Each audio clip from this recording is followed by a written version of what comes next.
गर्मी में घास भूसे का ठंडा ठंडा ससुराल। मेरा तो नसीब ही फूट गया है, ना जाने कैसे पूरी जिंदगी गुजरेगी इस टीन के घर में। ये पड़ोसन भी बड़ी अजीब नजरों से देख रही है। अरे सोनिया बहू, कम से कम घर में छत तो डलवा दो। कब तक ये टीन के छत वाले घर में रहोगी? गर्मी भी इतनी होती है और देखो तो तुम्हें घर के बाहर कपड़े फैलाने पड़ते। अच्छा थोड़े ना लगता है? आंटी जी एक काम करिए ना, आप पैसे दे दीजिए, मैं आज ही घर वालों को कहकर छत डलवा देती हूँ। देखो तो इस औरत के भले के लिए कह रही हूँ और मुझे ही उल्टा बोल रही है। खुद तो अपने डबल घर में एसी के मजे ले रही हो और मुझे यहाँ बालकनी में खड़े होकर अपनी एडवाइस ना दीजिए। सोनिया के सीधे सटीक वार से कमला का मुंह बंद हो जाता है और वो मुंह बनाकर घर के अंदर चली जाती है। बस फ्री की एडवाइस देने के लिए बैठे हैं सब। किसने तुझे फ्री की एडवाइस दे दी बहू, और तेरा मुंह क्यों बना है? सारा दिन इतना पसीना निकलता है गर्मी से कि बाल्टी भर जाए, उसके बाद भी आप पूछ रही हो कि क्या हुआ? आपकी पड़ोसन मुफ्त की घटिया एडवाइस दे रही थी, थोड़े से पैसे मांग लिए, चिढ़कर चली गई। तेरी मुंह पर जुबान न जाने कब सही होगी। और गर्मी तो तेरी देवरानी को भी तो लगती है, वो तो कभी कुछ नहीं कहती। देख, अरे माँ जी, जब गर्मी में ही रहना है तो क्या ही शिकायत करूं? शिकायत से तो गर्मी थोड़े ना कम हो जाएगी। सोनिया चिढ़कर रसोई में चली जाती है। सास मनी मन सोचती है कि उसकी दूसरी बहू कितनी समझदार है, तीसरी भी ऐसी ही आएगी।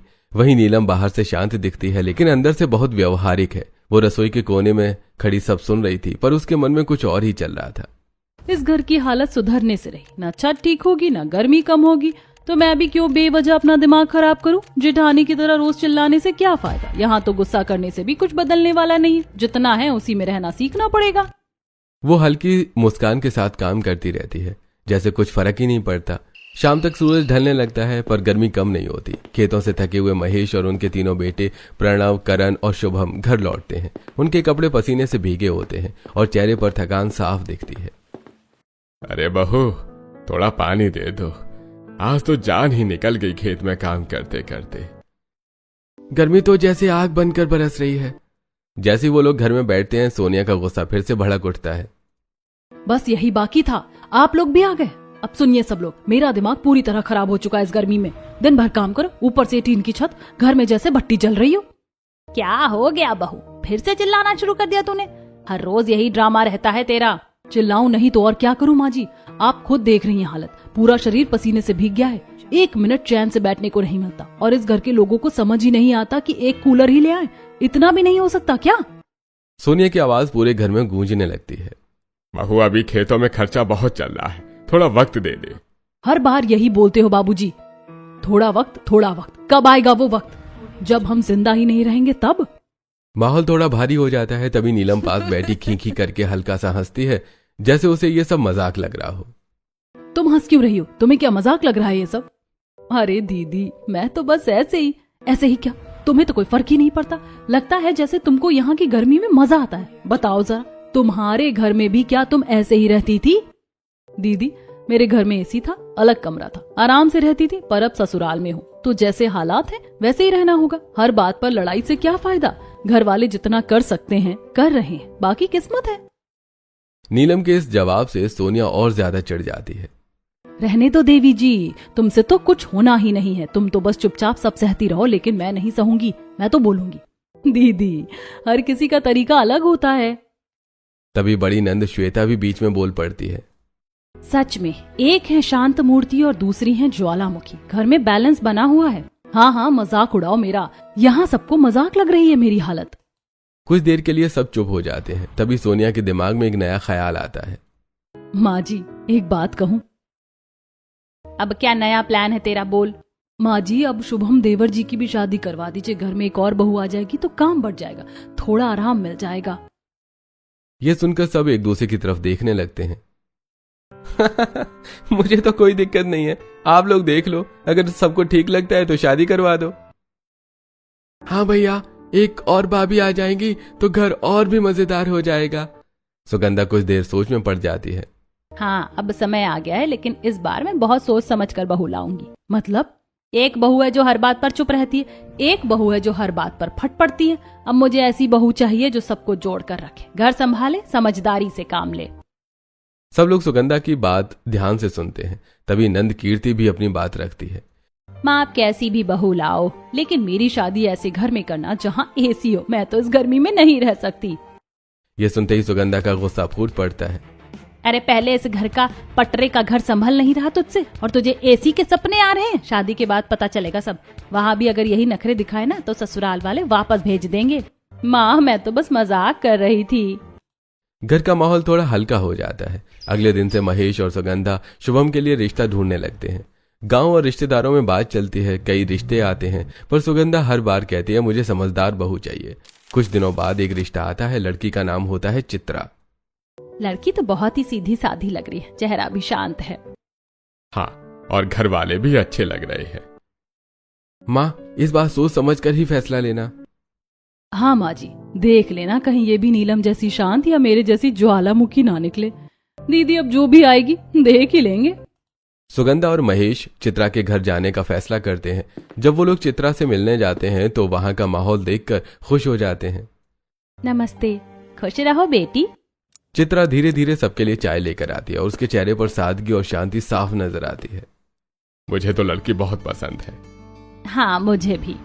थोड़ी बातचीत के बाद सुगंधा चित्रा से पूछती है, बेटी अगर घर में थोड़ी परेशानी हो, जैसे गर्मी ज्यादा हो, काम ज्यादा हो, तो तुम कैसे संभालोगी? माँ जी परेशानी हर घर में होती है। अगर हर बात पर शिकायत करें तो घर घर नहीं बनता। तकलीफ तो होती है, लेकिन अगर सब साथ रहें तो हर मुश्किल आसान हो जाती है। ये जवाब सुनकर सुगंधा के चेहरे पर संतोष दिखाई देता है। बस मुझे यही सुनना था। घर लौटते वक्त सुगंधा के चेहरे पर एक अलग ही सुकून होता है। यही बहू चाहिए मुझे जो घर को जोड़ कर रखे। अरे तो फिर बात पक्की कर देते हैं। और इस तरह शुभम की शादी चित्रा से तय हो जाती है। उधर घर में सबको जब ये खबर मिलती है तो हर किसी के मन में अलग अलग विचार चलने लगते हैं। देखते हैं ये नई बहू क्या कमाल करती है। जो भी आए मुझे तो जैसे रहना है वैसे ही रहना है। कुछ ही दिनों में शादी की तैयारियां शुरू हो जाती हैं। शादी सादगी से होने वाली थी। न ढोल न गाड़े न बड़ी सजावट, बस घर वाले, कुछ रिश्तेदार और सादगी भरा माहौल। गांव के लोग दूर से देख रहे थे और अपने अपने अंदाज में बातें बना रहे थे। अरे देखो तो सही कैसे शादी हो रही है, न बैंड न बाजा न कोई धूमधाम। अरे छोड़ो, स्टीन के घर में क्या ही शाही शादी होगी। लो भाई, इस गर्मी के दड़बे में एक और मुर्गी आ गई। अब देखना गर्मी में कैसे पंख फड़फड़ाएगी। पड़ोस की इन बातों से किसी को फर्क नहीं पड़ता, क्योंकि घर के अंदर सब अपने अपने काम में लगे हुए थे। शुभम और चित्रा की शादी पूरी सादगी से हो जाती है। चित्रा अब इस घर की नई बहू बनकर आ चुकी थी। आओ बहू, दहलीज पर पांव रखो, अब यही तुम्हारा घर है। जी माँ जी। सुगंधा प्यार से चित्रा का गृह प्रवेश करवाती है। चावल का लोटा गिराकर चित्रा अंदर कदम रखती है। उसके पैरों के निशान नई शुरुआत जैसे लगते हैं। रात को हल्की हवा में उसे ज्यादा परेशानी नहीं होती और वो थक कर सो जाती है। लेकिन अगली सुबह असली परीक्षा शुरू होती है। सुबह 8 बजे ही सूरज तेज हो जाता है। टीन की छत के नीचे गर्मी बढ़ने लगती है। घर भट्टी जैसा लगने लगता है। लो, आज तो नई बहू की पहली रसोई है। देखते हैं कैसे संभालती है ये सब। संभाल ही लेगी दीदी, हर कोई सीख ही जाता है। चित्रा रसोई में खड़ी थी। चेहरे पर हल्की घबराहट थी, लेकिन आंखों में आत्मविश्वास भी था। चलो चित्रा, आज पहली रसोई है, सबको अच्छा बनाकर खिलाना, चाहे कितनी भी गर्मी क्यों ना हो। जैसे जैसे समय बीतता है गर्मी और तेज होती जाती है। चित्रा के माथे से पसीना टपकने लगता है। हाथों में आटा लगाते हुए भी वो बार बार अपना पसीना पोंछती है। तभी बड़ी नंद श्वेता, अरे माँ, ये कैसी गर्मी है, यहाँ हालत खराब हो गई। मम्मी बहुत गर्मी लग रही है, मुझे पानी चाहिए। अरे अंदर आओ, अभी पानी देती हूँ। श्वेता चारों तरफ देखती है और पसीना पोंछते हुए बैठ जाती है। माँ सच में यहाँ रहना बहुत मुश्किल है, बच्चे भी परेशान हो रहे हैं। उधर रसोई में चित्रा पूरी मेहनत से खाना बना रही थी। उसकी हालत भी खराब हो रही थी, लेकिन उसने शिकायत नहीं की। थोड़ी देर बाद वो सबके लिए खाना लेकर आती है। माँ जी, खाना तैयार है, पहले आप लोग खा लीजिए। वाह बहू, इतनी जल्दी बना लिया। खाने में मीठा भी था। सब लोग खाने बैठते हैं। जैसे ही सोनिया चित्रा को देखती है, उसके चेहरे पर हल्की मुस्कान आ जाती है। चित्रा का चेहरा पूरा पसीने से भीगा हुआ था। बाल चिपक गए थे, कपड़े भीग चुके थे। वही हाल जो कभी सोनिया का हुआ करता था। अब समझ में आएगा नई बहू को इस घर की गर्मी क्या होती है। वहीं दूसरी तरफ नीलम को जैसे कोई फर्क ही नहीं पड़ रहा था। वो आराम से बैठकर खाना खा रही थी। खाना बहुत अच्छा बना है चित्रा, पहली रसोई में तो कमाल कर दिया तुमने। धन्यवाद दीदी। पहली रसोई खत्म होती है, पर असली थकान अभी बाकी थी। अब मुंह दिखाई की बारी थी। छोटे से घर में मेहमानों की भीड़ और ऊपर से गर्मी। हर कोई चित्रा को देखने आता, कोई गहना देता, कोई पैसे। लेकिन इस बीच उसकी हालत और बिगड़ती जा रही थी। अरे बहू, इतनी गर्मी में कैसे रहोगी यहाँ? आदत हो जाएगी आंटी जी। आदत तो डालनी ही पड़ेगी, अब आ गई हो तो। चित्रा बस मुस्कुरा देती है, लेकिन उसके चेहरे से साफ दिख रहा था कि वो अंदर से परेशान है। पसीना उसके माथे से लगातार टपक रहा था, हाथ कांप रहे थे, फिर भी वो हर किसी के सामने सिर झुकाकर बैठी थी। उधर श्वेता ये सब देख रही थी। माँ मैं तो ससुराल वापस जा रही हूँ। अभी इतनी जल्दी? माँ यहाँ बहुत गर्मी है, बच्चे बिल्कुल परेशान हो रहे हैं, न ठीक से सो पा रहे हैं न खा पा रहे हैं, घर में इतने मेहमान है की जगह भी नहीं है। आप समझो ना, मैं बाद में आराम से कुछ दिनों के लिए आ जाऊंगी, अभी के लिए मुझे जाना ही पड़ेगा। सुगंधा कुछ देर के लिए चुप हो जाती है। सुगंधा चाहकर भी कुछ नहीं कर पा रही थी। ठीक है, जैसी तेरी मर्जी। श्वेता अपने दोनों बच्चों को लेकर वापस चली जाती है। नानी मैं बाद में फिर आऊंगा, बाय। घर थोड़ा खाली हो जाता है, लेकिन गर्मी वहीं की वही रहती है। उधर चित्रा का हाल और भी खराब हो चुका था। माँ जी थोड़ा पानी। क्यों, अब समझ में आया यहाँ की गर्मी कैसी होती है? हाँ दीदी, लेकिन सब ठीक हो जाएगा। सोनिया एक पल के लिए चुप हो जाती है। उसे उम्मीद थी कि चित्रा भी उसकी तरह चिल्लाएगी, गुस्सा करेगी, लेकिन चित्रा तो शांत थी। चलो चित्रा, थोड़ा आराम कर लो, अभी तो तुमने बहुत काम किया है। समय धीरे धीरे बीत रहा था, लेकिन गर्मी कम होने का नाम ही नहीं ले रही थी। टीन की छत के नीचे घर किसी तंदूर की तरह तपता था। दिन चढ़ते चढ़ते तो हालत ऐसी हो जाती कि सांस लेना भी मुश्किल लगने लगता। घर की तीनों बहुएं इस गर्मी से बुरी तरह से परेशान थी। भगवान, ये कैसी जिंदगी है, घर के अंदर बैठो तो आग लगती है और बाहर जाओ तो धूप झुलसा देती है। दीदी क्या करें, जैसे हालात हैं वैसे ही रहना पड़ेगा ना। तुमसे तो कुछ कहना ही बेकार है, तुम्हें तो जैसे कुछ फर्क ही नहीं पड़ता। कभी दोनों बहुएं घर के बाहर उछल उछल कर बैठ जाती जहां थोड़ा हवा मिलती, तो कभी पड़ोस में जाकर बैठ जाती। पड़ोसन के घर पर भी अब उनकी आदत हो गई थी धीरे धीरे, लेकिन वहां से भी ताने शुरू हो गए थे। देखो तो सही, जब देखो तब मुंह उठाकर आ जाती है। ये हमारा घर है या इनका? अरे छोड़ो, इनका घर तो भट्टी है, यहाँ आकर ही ठंडी हवा मिलती होगी। ये सब बातें चित्रा सुनती तो थी, लेकिन कभी कुछ कहती नहीं थी। वो बस अपने काम में लगी रहती, चुपचाप बिना शिकायत के। अगर मैं भी शिकायत करूंगी तो घर का माहौल और खराब हो जाएगा। बेहतर है चुप रहकर सब संभालूं। धीरे धीरे कुछ दिन ऐसे ही बीत जाते हैं। इस दौरान चित्रा ने पूरे घर की जिम्मेदारी अपने ऊपर ले ली थी। खाना बनाना, सफाई करना, सबका ध्यान रखना, यहाँ तक कि छोटी छोटी बातों का भी ख्याल रखना। सोनिया और नीलम जहां तहां बैठकर गर्मी से बचने की कोशिश करती, वहीं चित्रा चुपचाप पूरे घर को संभाल रही थी। सच में ये बहू तो घर की लक्ष्मी बनकर आई है, बिना कुछ कहे सब संभाल रही है, और ये बड़ी बहू की तरह शिकायत भी नहीं करती। कुछ दिनों बाद सुगंधा को अपनी बेटी श्वेता की याद आती है। हाँ बेटा, कैसी है तू? ठीक हूँ माँ, आप बताओ। बेटा अब घर थोड़ा खाली हो गया है, मेहमान भी चले गए, तू आजा कुछ दिनों के लिए अपनी नई भाभी के साथ रह ले। श्वेता कुछ पल के लिए सोच में पड़ जाती है। आऊं या ना आऊं? हाँ गर्मी बहुत होती है। तभी उसके ससुराल में मेहमान आ जाते हैं। श्वेता जरा जल्दी से नींबू पानी बना दे। कुछ देर बाद श्वेता की सास फिर से बुलाती है। अरे श्वेता अब जरा नाश्ता भी बना दे, मेहमान बैठे हैं। श्वेता बार बार काम करते करते परेशान हो जाती है। यहाँ भी बस काम ही काम है, जब देखो तब कुछ ना कुछ। इससे अच्छा तो कुछ दिनों मायके ही चली जाऊं, वहाँ कम से कम भाभी का सुख तो मिलेगा। बच्चों की स्कूल की छुट्टियां भी पड़ गई हैं। यही सोचकर श्वेता अगले ही दिन अपने मायके जाने का फैसला कर लेती है। अगले दिन सुबह श्वेता अपने बच्चों के साथ मायके पहुंच जाती है। अरे दीदी आ गई आप, आइए दीदी। चित्रा भी अपनी नंद को देखकर खुश हो जाती है और आदर से उनके पैर छूने के लिए झुकती है। प्रणाम दीदी। अरे रहने दो, पैर बाद में छू लेना, पहले कुछ ठंडा सा पिला दो, बहुत तेज गर्मी लग रही है। चित्रा तुरंत रसोई में जाती है। वो पानी में शक्कर और नमक मिलाकर जल्दी से शरबत बनाती है, क्योंकि घर में नींबू खत्म हो चुके थे। दीदी ये लीजिए। ये क्या बना दिया आपने? इसमें नींबू कहाँ है? ये कैसा शरबत है? दीदी नींबू खत्म हो गए थे, इसीलिए ऐसे ही बना दिया। आप थोड़ी देर के लिए इसी से काम चला लीजिए। श्वेता का चेहरा उतर जाता है। अच्छा ठीक है। अब श्वेता घर में आ चुकी थी। चित्रा अपनी पूरी कोशिश कर रही थी कि अपनी नंद को खुश रख सके, घर में सबका ध्यान रख सके, लेकिन 2 कमरों के छोटे से घर में अब भीड़ और बढ़ गई थी। श्वेता, उसके बच्चे, तीनों बहुएं, सास ससुर, पूरा घर भरा हुआ था और गर्मी वैसे ही जान ले रही थी। मम्मी बहुत गर्मी लग रही है, मुझे पंखा चाहिए। हर कोई परेशान था। कुछ ही दिनों में श्वेता का भी सब्र टूटने लगता है। माँ ये सब क्या है? जब आपके घर में इतनी गर्मी है, रहने की जगह भी नहीं है, तो आपने मुझे बुलाया ही क्यों? अरे बेटा, सोचा था कुछ दिन साथ रहेंगे। माँ साथ रहना अपनी जगह है, लेकिन यहाँ तो हालत खराब हो रही है, बच्चे परेशान हैं, मैं खुद परेशान हूँ। वहाँ अपने ससुराल में आराम से एसी में थी, यहाँ आकर तो जैसे सजा मिल रही है। यह सुनकर घर में सन्नाटा छा जाता है। सोनिया और नीलम ये सब सुनकर मन ही मन मजे ले रही थी। देखा, अब दीदी को भी पता चल रहा है। हाँ, अब समझ में आएगा। लेकिन चित्रा को यह सब बिल्कुल अच्छा नहीं लग रहा था। वो ये देखकर दुखी हो रही थी कि घर में हर कोई बस अपनी परेशानी देख रहा है, कोई भी एक दूसरे को समझने की कोशिश नहीं कर रहा है। अगर हम सब एक दूसरे को समझें, थोड़ा सहयोग करें, तो शायद ये मुश्किल भी आसान हो सकती है। लेकिन फिलहाल इस घर में गर्मी से ज्यादा लोगों के बीच की दूरी बढ़ती जा रही थी और चित्रा चुपचाप सब देख रही थी। घर में बढ़ती गर्मी और बढ़ती खींच को देखकर चित्रा के मन में एक बड़ा फैसला जन्म लेता है। वो समझ चुकी थी कि सिर्फ शिकायत करने से कुछ नहीं बदलेगा, अगर बदलाव चाहिए तो कुछ अलग करना पड़ेगा।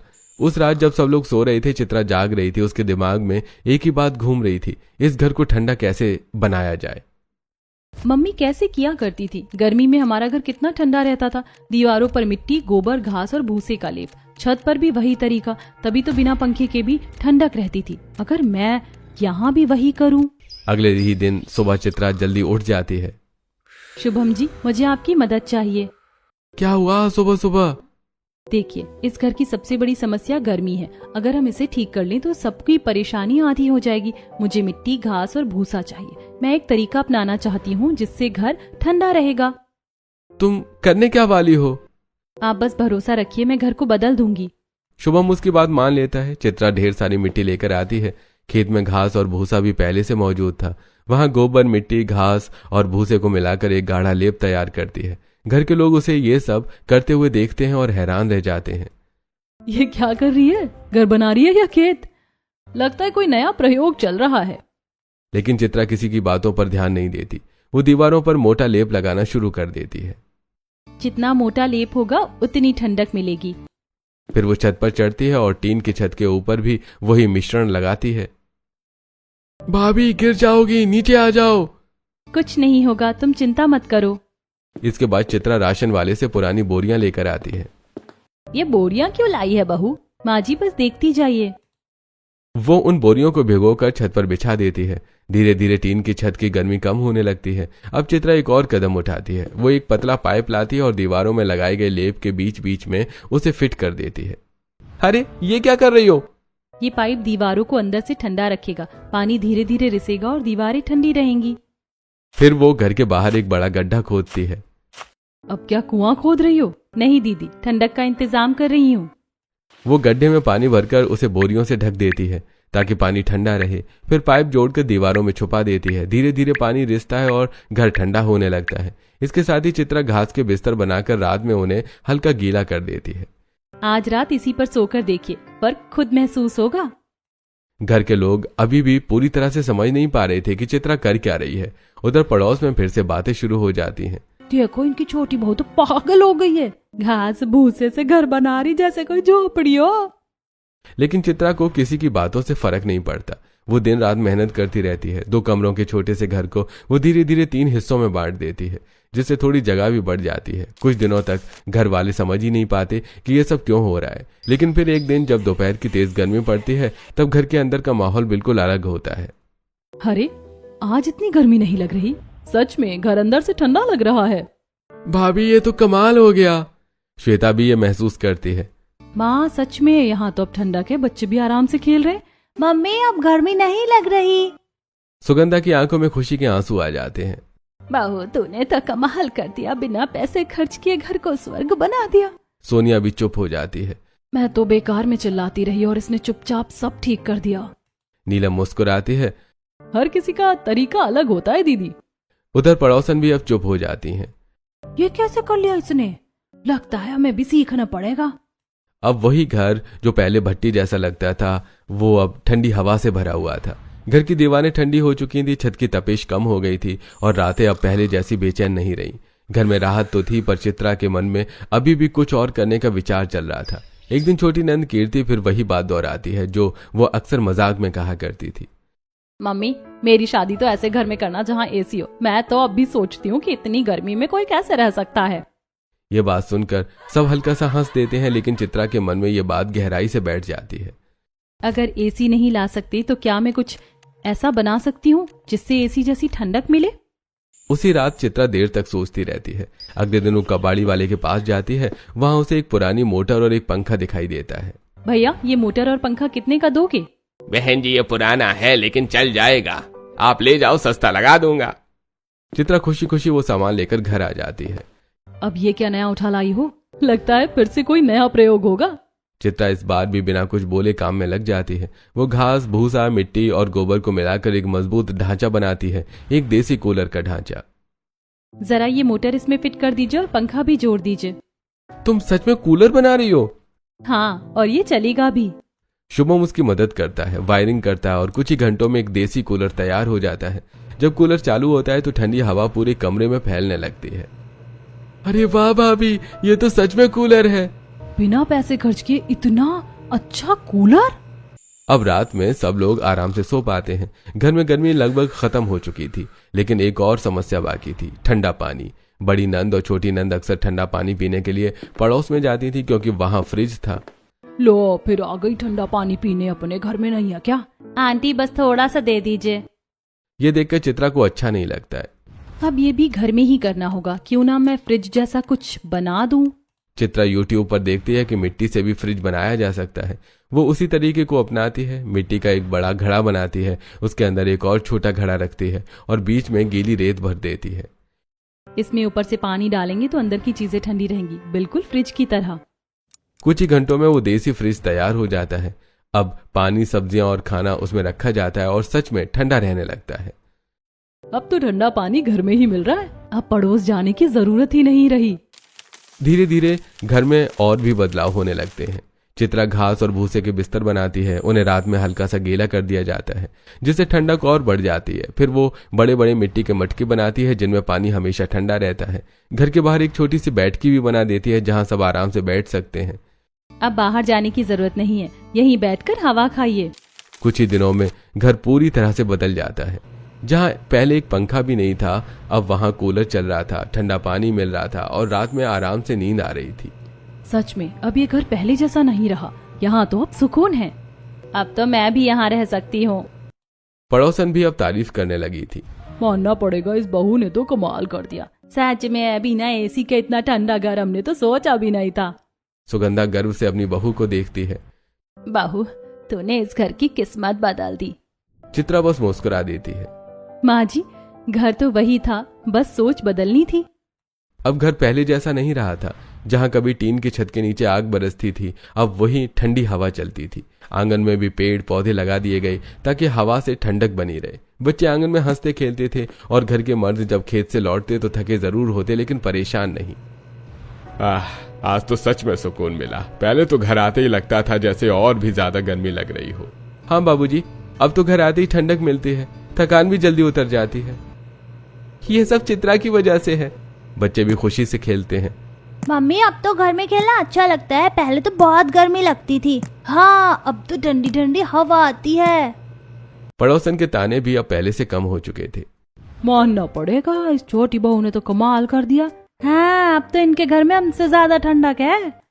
लेकिन सोनिया अब वो अभी भी वैसी ही थी। अच्छा है, ठंडक हो गई, लेकिन मेहनत भी तो कितनी लगी है। मैं तो ये सब नहीं कर सकती थी। हर किसी का तरीका अलग होता है दीदी। सुगंधा आप सब कुछ ध्यान से देख रही थी। मेरी पहली 2 बहुएं, इन्होंने कभी घर को बदलने के बारे में सोचा ही नहीं। जैसा मिला उसी में ढल गई और मैं भी कभी इतना सोच नहीं पाई। लेकिन मेरी चित्रा बहू, इसने हालात को बदला, सबके लिए सुविधा बनाई। सुगंधा की आंखों में गर्व साफ नजर आ रहा था। बहू, तूने जो किया है ना, वो कोई सोच भी नहीं सकता था। तूने तो इस घर को नया जीवन दे दिया। माँ जी, मैंने तो बस वही किया जो जरूरी था। कुछ दिनों बाद श्वेता अपने ससुराल वापस जाने की तैयारी करती है। माँ, अब मैं अपने घर जा रही हूँ। यहाँ बहुत दिन रह ली और वैसे भी अब यहाँ सब ठीक है। अब लोगों को क्यों परेशान करूँ, बच्चों के स्कूल भी खुलने वाले हैं। ठीक है बेटा, लेकिन जल्दी आना। उधर नीलम भी अपनी बात रखती है। माँ जी, मैं भी कुछ दिनों के लिए मायके जाना चाहती हूँ। हाँ, मैं भी जाऊंगी, थोड़ा बदलाव अच्छा रहेगा। सुगंधा दोनों को जाने की इजाजत दे देती है। अब तीनों अलग अलग अपने अपने मायके या ससुराल की तरफ निकल जाते हैं। श्वेता अपने ससुराल पहुंचती है। वहां सब पहले जैसा ही था। श्वेता, जरा जल्दी चाय बना दे, मेहमान भी आ रहे हैं, कुछ नाश्ता भी बना लेना। श्वेता एसी वाले कमरे में रहती जरूर थी, लेकिन काम का कोई अंत नहीं था। यहाँ एसी है लेकिन सुकून नहीं। वहाँ मायके में बिना एसी के भी कितनी राहत थी। उसे धीरे धीरे एहसास होने लगता है। वहाँ भाभी ने कितना कुछ किया, घर को बदल दिया। मुझे तो सब कुछ बना बनाया मिलता था और मैं बस शिकायत करती रही। उधर नीलम अपने मायके पहुंचती है, लेकिन वहाँ हालात बदल चुके थे।